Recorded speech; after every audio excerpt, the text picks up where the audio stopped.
Seven sisters নিয়ে ভারতের দশা যেন ছেড়ে দে মা কেঁদে বাঁচি অবস্থা। ৭ রাজ্যের অভ্যন্তরীণ অবস্থা মোটেই অনুকূলে নেই মোদী সরকারের। এসব রাজ্যের বিদ্রোহীরা প্রায়শই মাথা চাড়া দিয়ে ওঠে। সেই ধারাবাহিকতায় আবারও জ্বলন্ত অগ্নিকুণ্ডে পরিণত হয়েছে ৭ রাজ্যের একটি মণিপুর। কয়েকদিনে এই রাজ্যে একের পর এক মর্টার, রকেট এবং ড্রোন হামলায় হতাহতের ঘটনা ঘটেছে। প্রশ্ন উঠেছে, এ ধরনের মিসাইল, ড্রোন কিভাবে এলো উগ্রপন্থীদের হাতে?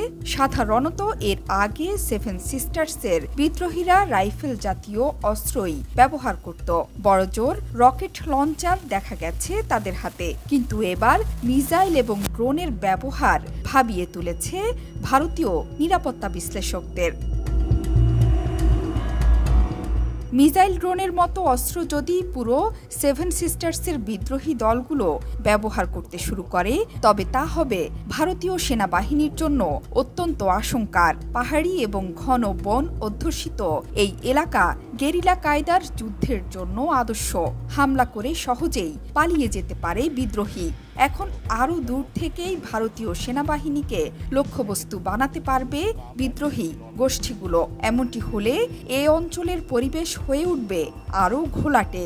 সামনে যে পরিস্থিতি মোটেও সুখকর হবে না, গত কয়েকদিনের মণিপুরের পরিস্থিতি প্রমাণ।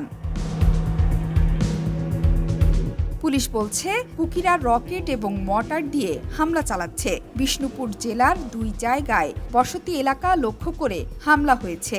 সেই সাথে তল্লাশির সময় 21টি অত্যাধুনিক অস্ত্র, 21টি বিস্ফোরক, প্রচুর গ্রেনেড উদ্ধার হয়েছে। চূড়াচাঁদপুরে কুকিদের 3টি বাংকার গুড়িয়ে দিয়েছে বাহিনী। যদিও পূর্ব ইম্ফলে পুলিশের অস্ত্র লুট করার চেষ্টা করে কিছু দুষ্কৃতিকারী। জিরিবামেই গেল মাসে শান্তি চুক্তির বৈঠক হয়, যাতে সামিল ছিলেন মেইতেই এবং হমার গোষ্ঠীর নেতৃত্ব। উপস্থিত ছিলেন সেনা এবং পুলিশও। কিন্তু ওই শান্তি চুক্তিতে আপত্তি জানায় চূড়াচাঁদপুরের কুকি গোষ্ঠীগুলো। না কুকি, না মেইতেই। এই শান্তি চুক্তি শুধুমাত্র মুখ্যমন্ত্রী এন বীরেন সিংহের স্বার্থ পূরণ করছে বলে অভিযোগ করে তারা।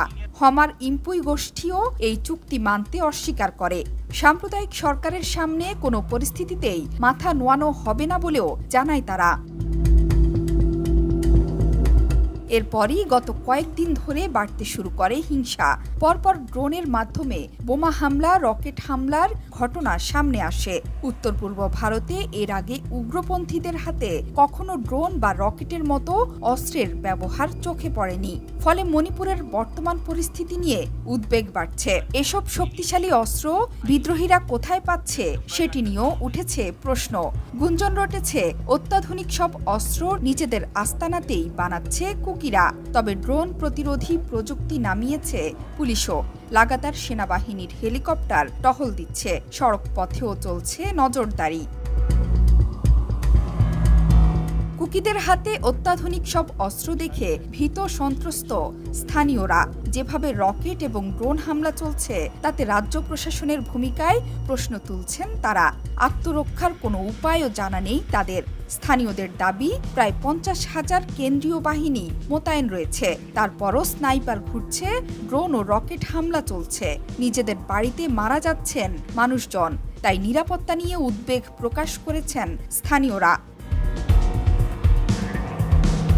মেইতেইরাও দাবি করছে, কুকিরাই ওই ক্ষেপণাস্ত্র ছুড়েছে। পুলিশের দাবি, স্থানীয়ভাবে তৈরি হলেও উন্নত প্রযুক্তির ওই ক্ষেপণাস্ত্র 3 কিলোমিটার পথ পাড়ি দিয়ে আঘাত হানতে পারে। কুকিদের পাল্টা দাবি, মেইতেই সশস্ত্র বাহিনী আরামবাই টেঙ্গলের যোদ্ধাদের ছোড়া ক্ষেপণাস্ত্র লক্ষ্যভ্রষ্ট হয়ে মেইতেই এলাকায় আছড়ে পড়ে।